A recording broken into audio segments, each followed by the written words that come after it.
Il y a de nombreuses années, dans un village pittoresque et paisible nommé Azuri, vivait une jeune fille pleine de vie et de rêves, nommée Kémi. Azuri, avec ses petites maisons en pierre, ses rues pavées et ses collines verdoyantes, était un endroit où chacun se connaissait et où la vie semblait toujours joyeuse. Les rivières scintillantes et les champs de fleurs colorées faisaient de ce village un véritable tableau vivant. Kémi avait à peine quelques jours lorsqu'elle perdit sa mère bien-aimée, emportée par des complications lors de l'accouchement. Cette tragédie laissa un vide immense dans le cœur de son père, Obi, un homme fort et aimant. Obi éleva Kémi seule avec une tendresse infinie, veillant à ce qu'elle ne manque jamais de rien malgré l'absence de sa mère. Il lui racontait souvent des histoires sur sa mère, lui décrivant combien elle était belle et gentille, et à quel point elle l'aurait aimée. Lorsque Kémi eut 4 ans, Obi se remaria avec une femme du village nommée Halima. Halima était belle et charismatique, mais elle portait en elle une amertume que Kémi ne pouvait comprendre. Halima avait une fille de 6 ans, Lila, une fillette aux cheveux bouclés et au sourire timide. Dès leur première rencontre, Kémi sentit un élan d'amour fraternel pour Lila et rêvait de devenir la meilleure grande sœur possible. Elle voulait jouer avec elle, partager ses jouets et lui raconter des histoires comme son père le faisait pour elle. Cependant, Halima avait d'autres plans. Elle voyait Kémi non comme une fille, mais comme une intruse, un rappel constant de l'épouse défunte d'Obi. Elle empêchait Kémi de s'approcher de Lila, lui rappelant cruellement chaque jour qu'elle n'avait plus de mère. « Reste loin de ma fille, disait-elle, tu n'as pas de place ici. » Les jours passaient, et le sourire de Kémi s'éteignait peu à peu, remplacé par des larmes silencieuses. Elle se réfugiait souvent dans les bras de son père, cherchant du réconfort. Obi, déchiré entre l'amour pour sa fille et le désir de paix dans son nouveau foyer, essayait de ménager tout le monde, mais ses efforts semblaient vains face à l'hostilité de Halima. La petite Kémi apprit rapidement à endurer cette douleur en silence, cachant ses larmes et ses rêves d'une famille unie au plus profond de son cœur. Kémi passait ses jours à pleurer, se réfugiant souvent dans les bras de son père, Obi, pour chercher du réconfort. « Papa, pourquoi Halima est-elle si méchante avec moi ?» demandait-elle, les larmes roulant sur ses joues. Obi, le cœur brisé, tentait de la consoler, mais il se sentait impuissant face à l'autorité implacable de Halima. Il lui murmurait des mots d'amour et d'encouragement, mais la réalité de leur foyer était bien différente. Les années passèrent, et les 2 filles grandirent pour devenir de belles jeunes femmes. Cependant, leur enfance fut marquée par une profonde inégalité. Kémi, avec ses longs cheveux noirs et ses yeux pleins de douceur, était souvent reléguée aux tâches ménagères les plus pénibles. Chaque jour, dès l'aube, Halima la réveillait pour commencer les corvées.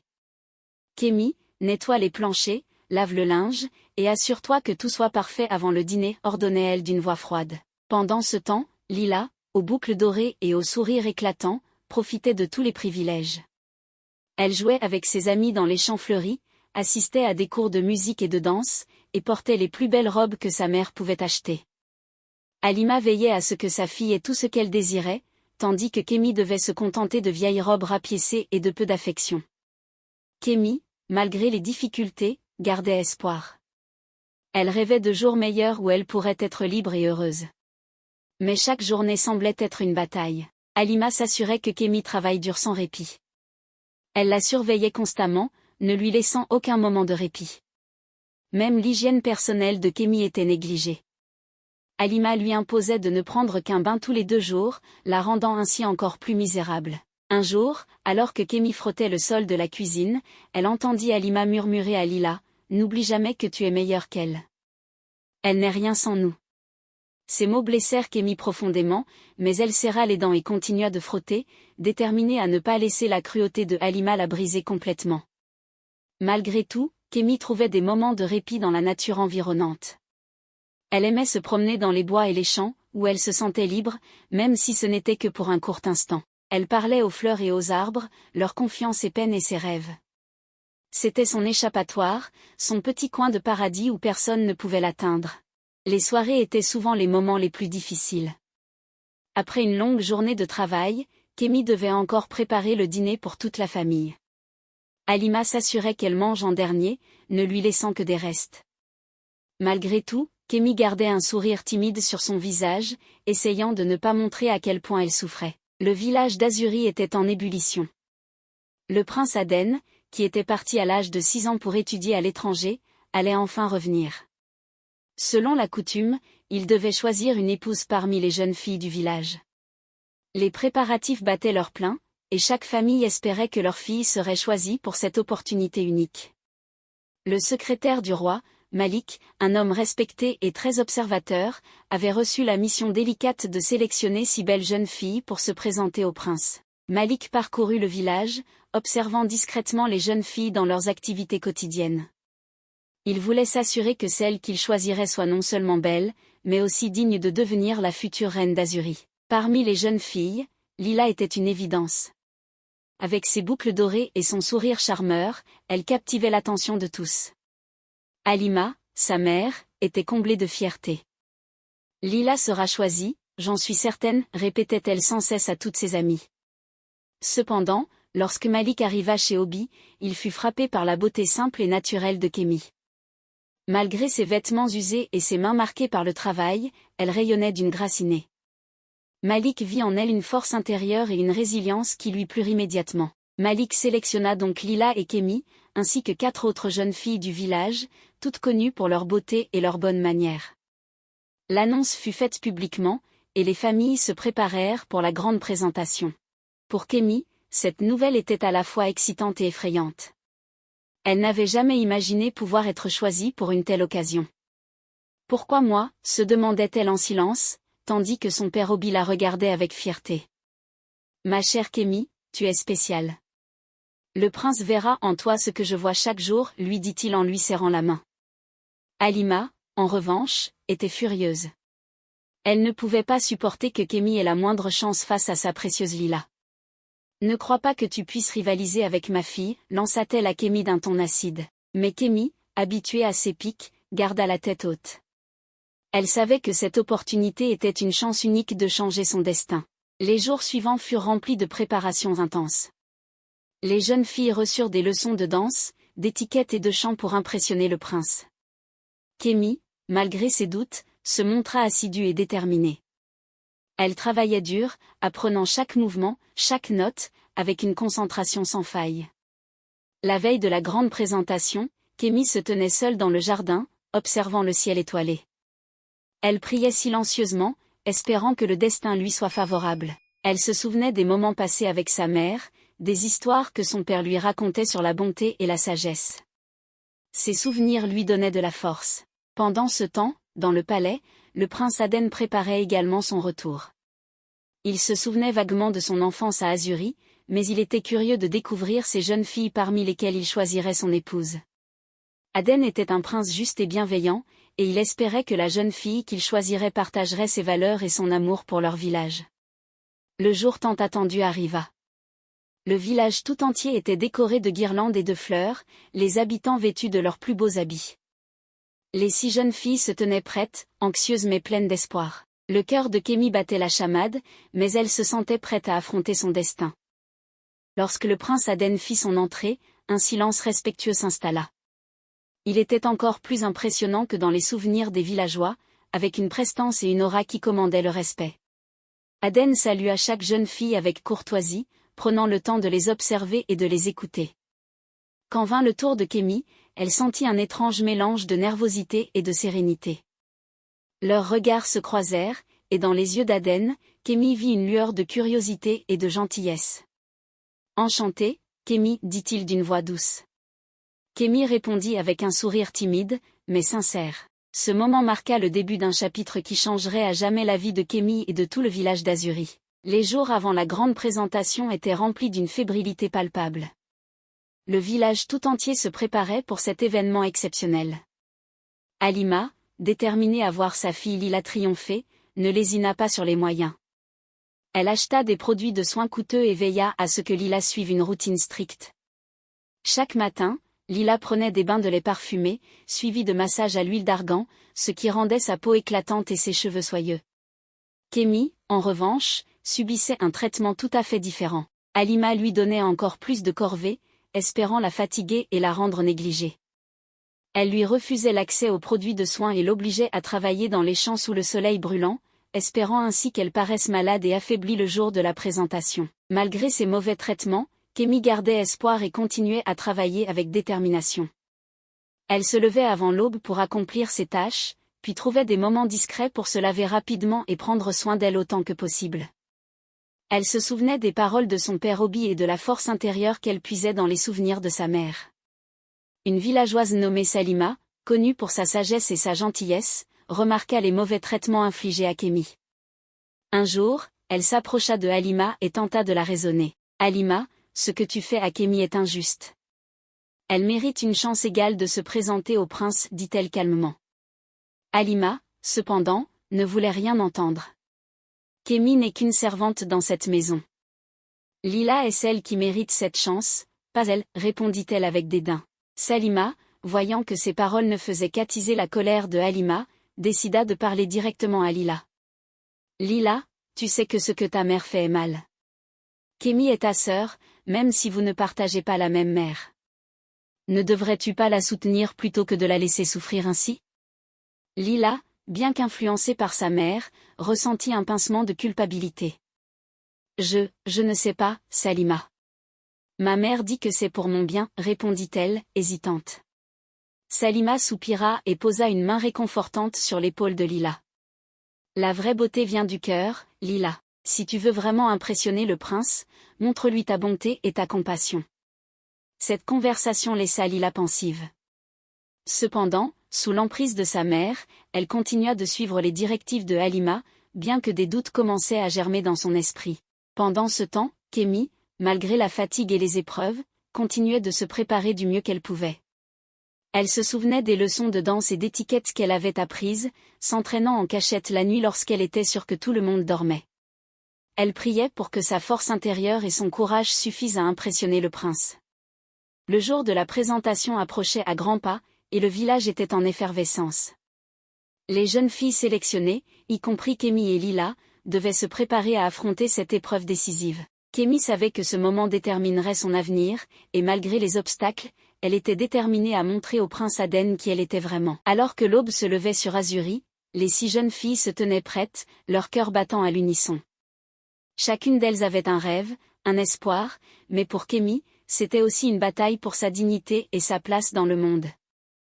Le destin d'Azuri était sur le point de changer, et avec lui, celui de Kémy. La nuit avant le grand départ pour le palais, Kémy ne trouva guère de sommeil. Assise sur son lit de paille, elle regardait par la petite fenêtre de sa chambre, les étoiles scintillant dans le ciel noir. Elle pria pour une vie meilleure, espérant ardemment échapper au mauvais traitement de Halima et trouver enfin la paix et la dignité qu'elle méritait. Halima, cependant, avait d'autres plans. Elle ne voulait pas que Kémy ait la moindre chance de briller devant le prince. Dès l'aube, Halima entra furieusement dans la chambre de Kémy et lui infligea une gifle violente. « Tu ne partiras nulle part, sale petite ingrate. Tu n'es qu'une servante, tu ne mérites pas de te présenter devant le prince, hurla-t-elle, le visage tordu de colère. Kémy, les joues brûlantes de douleur et de honte, tenta de protester. Mais j'ai été choisie, c'est ma chance d'avoir une vie meilleure, murmura-t-elle, les larmes aux yeux. Halima, cependant, n'en avait que faire. Elle commença à inventer des mensonges pour discréditer Kémy, criant que Kémy avait volé de l'argent, qu'elle était une menteuse et une tricheuse. Je vais dire à tout le monde que tu n'es pas digne de confiance, et ils te renverront ici pour que tu continues à travailler comme la servante que tu es. C'est alors que Salima fit irruption dans la maison.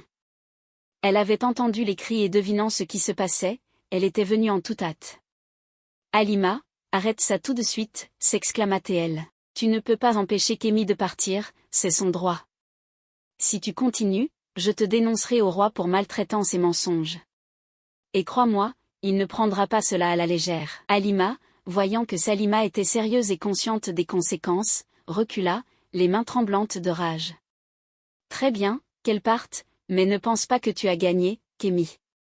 Tu n'es rien et tu ne seras jamais rien, cracha-t-elle avant de tourner les talons et de quitter la pièce.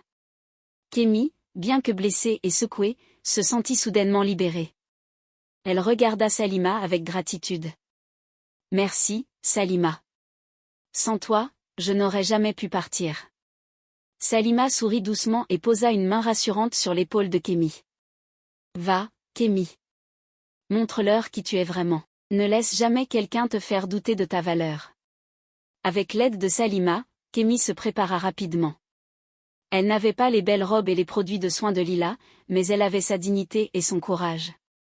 Elle rejoignit les autres jeunes filles qui attendaient au bord du village, prêtes à partir pour le palais. Lila, voyant Kémy arriver, hésita un moment avant de s'approcher. « Je suis désolée pour ce que ma mère t'a fait, dit-elle doucement.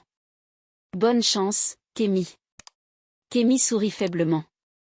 Merci, Lila. Bonne chance à toi aussi. Le groupe se mit en route, et tandis qu'elle s'éloignait du village, Kémy sentait un mélange d'espoir et de désespoir.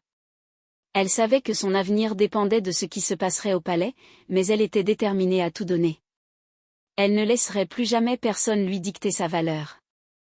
Le destin lui offrait une chance, et elle était prête à la saisir. En arrivant au palais, Kémy fut émerveillée par la grandeur et la beauté des lieux.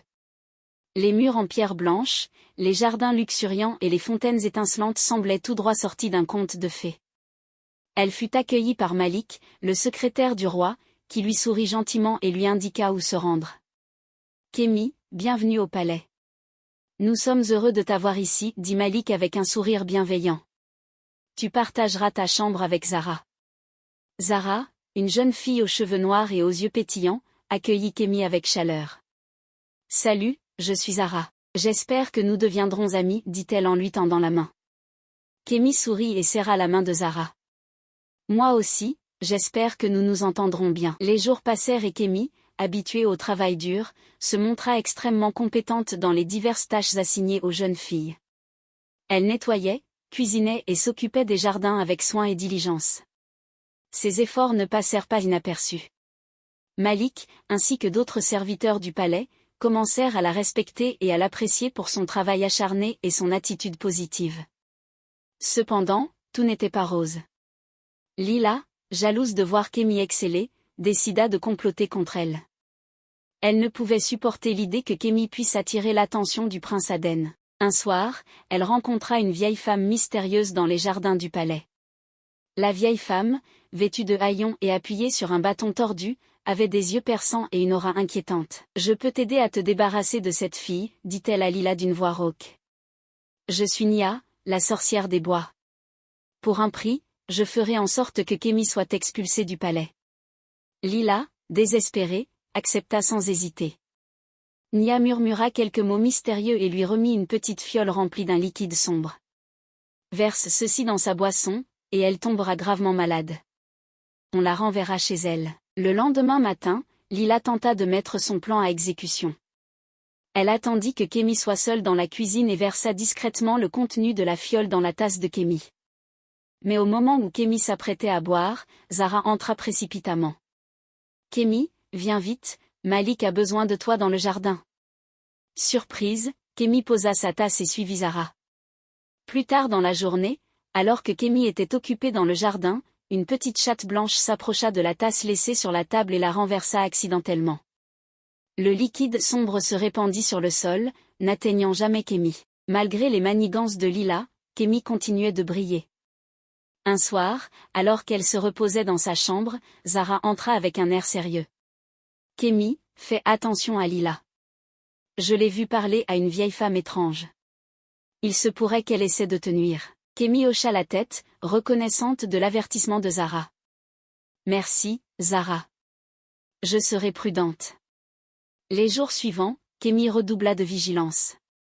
Elle évitait les pièges de Lila et continuait de se concentrer sur ses tâches. Un soir, alors qu'elle se promenait dans les jardins du palais, elle tomba sur Nia, la sorcière des bois. Nia la regarda fixement et lui dit d'une voix énigmatique, « Tu as un destin spécial, Kémy. Ne laisse pas la jalousie des autres te détourner de ton chemin. » Kémy, bien que troublée par cette rencontre, se sentit étrangement réconfortée. Elle savait qu'elle devait rester forte et continuer à avancer. Le palais, avec ses intrigues et ses défis, était maintenant son nouveau foyer, et elle était déterminée à prouver sa valeur. Le palais d'Azuri, avec ses vastes salles et ses jardins enchâssés, cachait bien des mystères. Alors que la compétition pour attirer l'attention du prince Aden battait son plein, le roi, inquiet pour l'avenir de son fils, avait décidé d'installer des caméras discrètes dans divers endroits du palais. Ces caméras, petites et invisibles, étaient camouflées parmi les décorations et les statues, permettant au roi d'observer les jeunes filles sans qu'elles ne se doutent de rien. Chaque jour, les caméras captaient les moments précieux des jeunes filles, montrant leur véritable nature au roi. Tandis que Lila cherchait des moyens pour éliminer ses concurrentes et se pavanait avec arrogance, Kémy se distinguait par sa gentillesse et son dévouement sincère. Elle accomplissait ses tâches avec un sourire, offrant des paroles réconfortantes à ceux qui en avaient besoin et prenant soin des jardins avec une attention presque magique. Les fleurs semblaient s'épanouir plus rapidement autour d'elle, comme si elles répondaient à son amour et à son respect pour la nature. Un jour, alors que Kémy nettoyait la grande salle de bal, elle rencontra Idriss, le chef des gardes. Idriss était un homme grand et robuste, aux yeux d'un bleu profond qui semblait percer à travers les ténèbres. Il était souvent vu en train de patrouiller dans le palais ou de diriger ses hommes avec autorité. Mais ce jour-là, il se détendit un peu, observant Kémy travailler avec une attention particulière. « Bonjour, Kémy. J'ai entendu parler de ton excellent travail ici. » Idriss la salua d'un sourire amical. « Je voulais simplement te dire que tu fais une différence. » Kémy rougit légèrement, gênée par le compliment. « Merci, Idriss. J'essaie simplement de faire de mon mieux. Mais parfois, je me demande si je suis vraiment faite pour cela. » Idriss, curieux, la regarda avec attention. « Que veux-tu dire ?» Kémy hésita un instant, puis décida de se confier. « Depuis que je suis arrivée ici, j'ai constaté combien la compétition est intense. Je n'ai jamais vraiment voulu être une princesse ou quelque chose de grandiose. Je voudrais simplement vivre une vie simple et servir le palais avec honnêteté. Mais je me sens tellement en décalage avec les autres filles, surtout avec Lila qui semble prête à tout pour gagner. » Idriss écouta attentivement, ses yeux empreints de compassion. « C'est courageux de ta part de parler ainsi. Parfois, il est difficile de rester fidèle à soi-même dans un environnement aussi compétitif. » Kémy soupira. « Je me demande si je devrais quitter la compétition et me contenter de devenir servante. Ce serait plus simple pour moi. » Idriss réfléchit un moment avant de répondre. « Peut-être que la compétition n'est pas la seule voie à suivre. Si tu as un vrai désir de servir et de contribuer au palais, il y a d'autres moyens de le faire. Parfois, la véritable valeur ne se trouve pas dans la compétition, mais dans la manière dont nous vivons notre quotidien. » Tandis qu'il parlait, un petit éclat de lumière se refléta sur le sol près d'eux. Kémy se retourna pour voir une petite sphère lumineuse flottante, émettant une lueur douce et chaude. Elle était surprenante, presque magique, et semblait danser autour d'eux comme une luciole. Idriss observa Kémy avec étonnement. « C'est un signe, peut-être. Une bénédiction des esprits protecteurs du palais. Ils peuvent sentir la sincérité et la pureté de ton cœur. » Kémy, les yeux écarquillés, suivit la sphère lumineuse alors qu'elle se dirigeait vers une petite pièce secrète dans les jardins. La lumière sembla se fondre dans une fissure de la pierre, révélant une petite porte cachée. « Peut-être qu'il y a quelque chose à découvrir ici, » murmura Idriss. « Allons voir. » Ils ouvrirent la porte et entrèrent dans une pièce décorée de symboles anciens et de parchemins anciens. Au centre se trouvait une vieille boîte en bois ornée de runes mystérieuses. Idriss l'ouvrit avec précaution, révélant un artefact en cristal bleu brillant, qui semblait contenir des éclats de lumière capturés à l'intérieur. Kémy et Idriss se regardèrent, fascinés. La lumière du cristal semblait pulser au rythme de leur propre cœur. « Cet artefact est ancien et puissant, » expliqua Idriss. « Il est dit que ceux qui le découvrent sont destinés à jouer un rôle important dans le destin du royaume. Peut-être que cela signifie quelque chose pour toi, Kémy. » Kémy, les yeux brillants, sentit une vague d'espoir et de détermination. « Peut-être que mon vrai chemin est de servir ici, d'une manière ou d'une autre. Peut-être que ce cristal est un signe que je dois continuer à être moi-même et à faire ce qui est juste. » Idriss hocha la tête. « Je crois que tu as raison. Peut-être que la véritable magie réside dans la manière dont nous vivons nos vies, pas seulement dans les résultats de la compétition. » Avec un nouveau sentiment de détermination, Kémy remercia Idriss et reprit son travail au palais avec une énergie renouvelée. Le roi, observant tout à travers ses caméras, commençait à voir en Kémy quelque chose de très spécial. Le destin de Kémy était peut-être en train de changer, et elle était prête à embrasser tout ce que l'avenir lui réservait. La compétition pour attirer l'attention du prince Aden était à son comble. Les jours passaient, et chaque jeune fille déployait ses derniers efforts pour se faire remarquer. Mais derrière les façades éclatantes du palais, une autre bataille se menait, plus sombre et plus insidieuse. Halima, déterminée à faire de Lila la nouvelle épouse du prince, avait recours à des méthodes peu orthodoxes.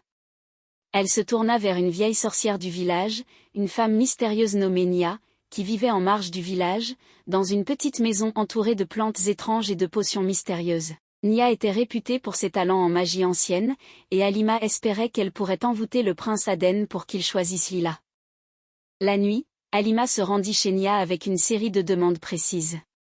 La sorcière accepta de lui préparer un charme puissant, mais elle avertit Halima que la magie noire n'était pas sans conséquences. Halima, aveuglée par son ambition, ignora les avertissements et remit à Nia des objets personnels de Lila, comme des cheveux et des bijoux. Nia prépara un étrange mélange dans un chaudron en ébullition, ses mains agiles jetant des herbes et des poudres tout en murmurant des incantations anciennes. Un parfum enivrant et une lueur étrange s'échappaient du chaudron. Le charme, une poudre argentée, devait être saupoudré sur les vêtements de Lila ou dans ses boissons pour attirer la faveur du prince. Pendant ce temps, le roi observait les événements à travers ses caméras secrètes, qui avaient capté les visites nocturnes de Halima à la sorcière ainsi que les préparatifs du charme. Il était préoccupé par la tournure des événements et décida d'en parler à son fils, le prince Aden. Le prince Aden, bien que d'apparence calme et impassible, avait observé attentivement chaque jeune fille depuis son retour. Grâce aux caméras et à son propre sens du jugement, il avait remarqué la sincérité et la bonté de Kémi, en contraste frappant avec les efforts manipulateurs de Lila et de sa mère. Le jour suivant, Halima essaya d'appliquer le charme sur Lila, en saupoudrant discrètement la poudre magique dans un verre de jus de fruits que Lila devait boire avant sa rencontre avec le prince. Cependant, juste avant qu'elle ne puisse terminer, la sorcière Nia, ayant pris pitié de Kémi et conscient des intentions de Halima, décida d'intervenir. Nia était déchirée entre ses propres principes et le désir de voir la vérité éclater. Dans un acte de rédemption, Nia utilisa un sortilège de protection sur le palais pour contrer l'effet du charme. La poudre fut dissipée par une brise mystique, et le véritable caractère de chacun fut mis en lumière. Le soir de la rencontre finale, le prince Aden avait préparé une épreuve pour chaque jeune fille, non pas pour les juger sur des critères superficiels, mais pour découvrir leur véritable essence. Les épreuves consistaient en des tâches qui révélaient leur caractère et leur capacité à aider les autres. Kémi, bien que nerveuse, se lança avec enthousiasme dans les épreuves. Elle fut chargée de résoudre un conflit entre deux serviteurs du palais et de préparer un repas pour les gardes. Avec son cœur généreux et ses compétences acquises dans les tâches ménagères, elle réussit brillamment, apportant harmonie et réconfort. En parallèle, Lila, bien que belle et élégante, avait du mal à dissimuler son arrogance et ses manœuvres pour obtenir des avantages. Ses tentatives de manipulation devinrent évidentes lorsque le prince Aden discerna les actions fausses qui avaient été orchestrées. À la fin des épreuves, Aden convoqua toutes les jeunes filles dans une grande salle ornée de tapisseries dorées et de chandeliers étincelants. Il fit un discours sincère, exposant les faits révélés par les caméras et par ses propres observations. « Mesdames et messieurs », commença-t-il, sa voix résonnant dans la salle. J'ai observé chacune d'entre vous avec une attention particulière, non seulement à travers vos actions, mais aussi à travers les mystères qui se sont révélés. Ce que j'ai vu va bien au-delà des apparences. La vérité est que les actions que nous entreprenons avec nos cœurs révèlent qui nous sommes réellement. Le prince se tourna vers Kémi. Kémi, tu as montré une bonté et une dévotion rares. Ta sincérité et ton altruisme ont touché mon cœur. Les regards se tournèrent vers Lila, qui se tenait en retrait, sa fierté vacillant. Lila tenta de protester, mais le prince, les yeux fermes et le visage déterminé, poursuivit. En revanche, certaines actions ont été découvertes. Le charme destiné à manipuler mon choix est une trahison de la confiance. Les actions parlent plus fort que les paroles, et il est de mon devoir de choisir quelqu'un qui mérite de partager cette responsabilité avec moi. Kémi, le cœur battant, se tenait immobile.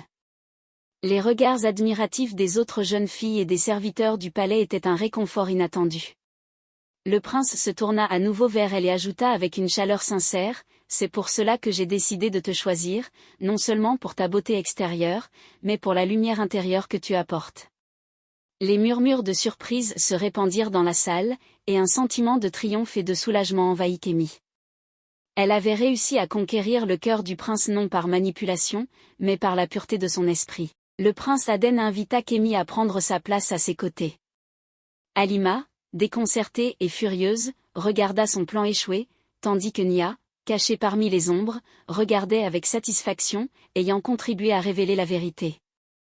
Le destin de Kémi avait changé pour toujours, et le royaume d'Azuri allait bientôt connaître une nouvelle ère, guidée par la lumière d'une jeune femme au cœur pur. La cérémonie de sélection approchait, et tout le palais était en effervescence. Les invités, les nobles, et les villageois attendaient avec impatience le grand moment. Le prince Aden devait annoncer son choix final pour devenir la future reine d'Azuri.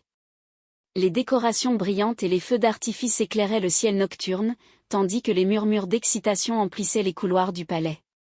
Kémi, bien que joyeuse d'avoir été choisie par le prince, restait sur le qui-vive, incertaine des intentions finales d'Aden. Le prince, avec sa majesté habituelle, monta sur l'estrade ornée de fleurs magiques qui changeaient de couleur à chaque souffle de vent, créant un spectacle féerique. Le roi, à ses côtés, observa avec une attention discrète. Lorsque la cérémonie débuta, le roi fit un discours solennel, remerciant les jeunes filles pour leur courage et leur grâce. Puis, avec un geste grandiose, il révéla une vérité surprenante. Mes chers invités, il est temps de dévoiler une révélation qui va bouleverser notre vision des choses. Le prince Aden n'est pas celui que vous croyez. À ces mots, un silence stupéfait envahit la salle. Les regards se tournèrent vers le prince Aden, qui fit un pas en avant. D'un geste mystérieux, il déposa son manteau princier, révélant son véritable déguisement. Sous les regards ébahis, il se transforma en Idriss, le chef des gardes du palais. La magie d'un sortilège éblouissant enveloppa la pièce, dissipant les illusions et dévoilant la vérité. Aden était en réalité Idriss, l'homme de confiance qui avait veillé sur Kémi depuis le début. Les murmures se transformèrent en exclamations de surprise. Halima, qui avait été écartée par la révélation, blêmit en comprenant que ses manigances avaient échoué. Lila, quant à elle, se retrouva en proie à une honte profonde en réalisant que ses tentatives de manipulation avaient été mises à jour.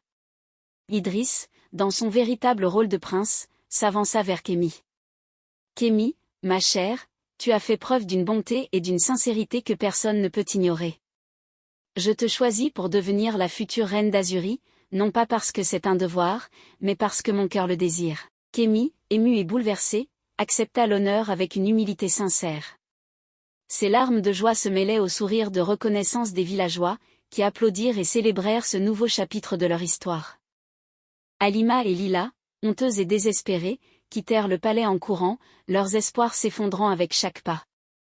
La magie et le sortilège qui les avaient aidés à tordre la vérité étaient désormais dissipés, et la justice avait triomphé. Sous les étoiles scintillantes, Kémi et Idriss, désormais couronnés comme prince et princesse d'Azuri, se tenaient côte à côte. La cérémonie de leur union fut illuminée par des lanternes magiques flottant dans le ciel, chaque lumière portant les vœux de bonheur et de prospérité du peuple. Le royaume d'Azuri célébra la nouvelle reine avec des festivités grandioses. Les chants et les danses résonnaient à travers les rues, et le village, autrefois assombri par les conflits et les injustices, s'emplissait désormais d'une nouvelle lumière. Kémi trouva enfin la paix et la reconnaissance qu'elle méritait, régnant avec sagesse et compassion aux côtés de son prince. Le palais, jadis lieu de complot et de secrets, devint un symbole d'harmonie et de justice, où la magie et le véritable amour s'entrelaçaient pour créer un conte enchanteur. Le bonheur de Kémi et Idriss fut une promesse d'un avenir radieux pour Azuri, un royaume uni par la vérité et la bonté. Si cette histoire vous a captivé et que vous souhaitez découvrir encore plus de récits passionnants, abonnez-vous dès maintenant à notre chaîne YouTube Legacy History. En vous abonnant, vous ne manquerez aucune de nos nouvelles aventures. Et si vous avez des histoires que vous aimeriez voir racontées à notre style unique, laissez-nous un commentaire.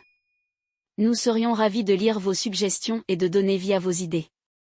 Merci pour votre soutien, et à très bientôt sur Legacy History.